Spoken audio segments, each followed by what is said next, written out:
Hello guys welcome to my new blog. आज चाहिँ so पानी परेको दिन म चाहिँ यता नेपालगञ्जको वाटर पार्कतिर सो अहिले घुम्न आइरहेको छु।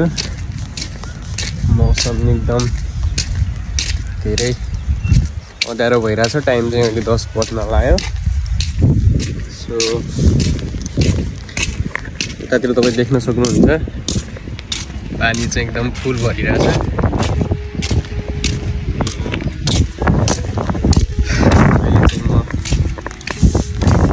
यतातिरको रेस्टुरेन्ट के छ भनेर हेर्नलाई चाहिँ आएको। सो पानी धेरै नै बढेर आएको रहेछ।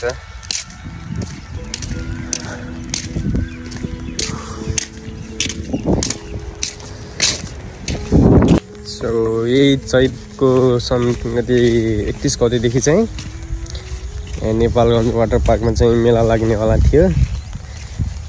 सो त्यो चाहिँ मेलाको तयारीमा चाहिँ यहाँ सबै सामानहरू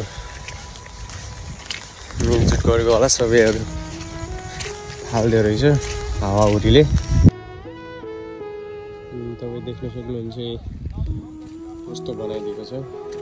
यहाँनिर चाहिँ स्टेज थियो, स्टेज पनि भाँच्ने रहेछ।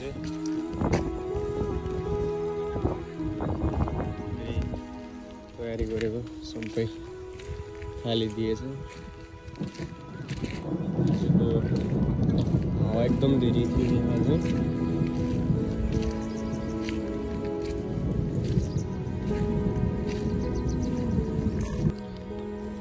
कस्तो बनाइदिएको छ हाल चाहिँ। मेन गेटको हाल चाहिँ यस्तो छ।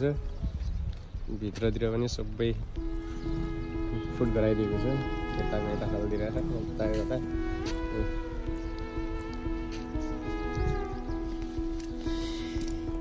मेन गेटमा चाहिँ यस्तो बनाइदिएको छ।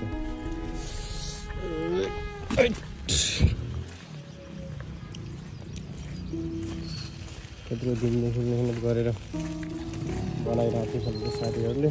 सो सबै फालिदिएको छ।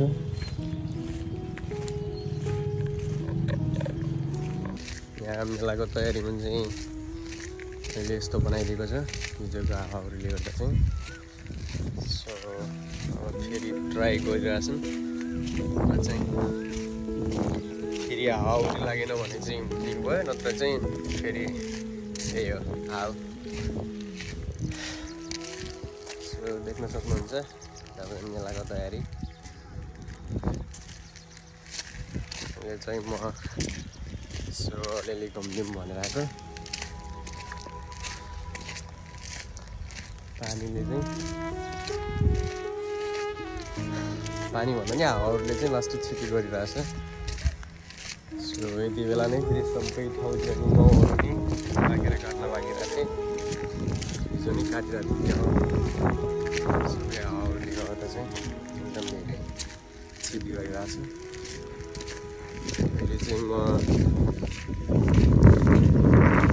नेपालगञ्ज बस्न लागेको चाहिँ। सो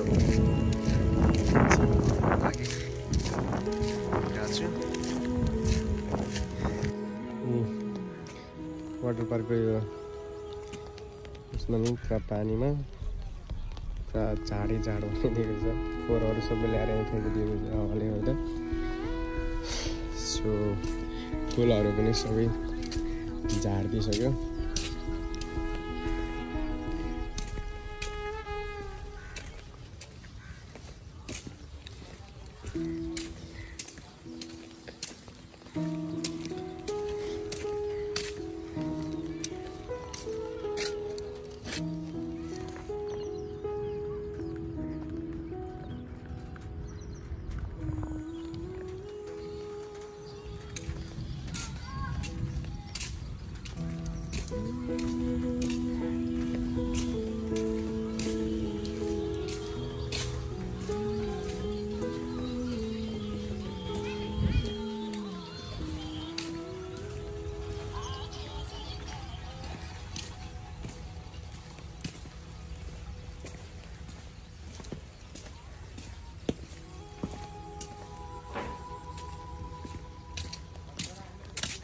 यहाँको खाजाहरूको हालत चाहिँ एउटावाला चाहिँ एकदमै भागको रहेछ त्योवालाको चाहिँ अलिअलि खेती गरेर रहेछ यसमा चाहिँ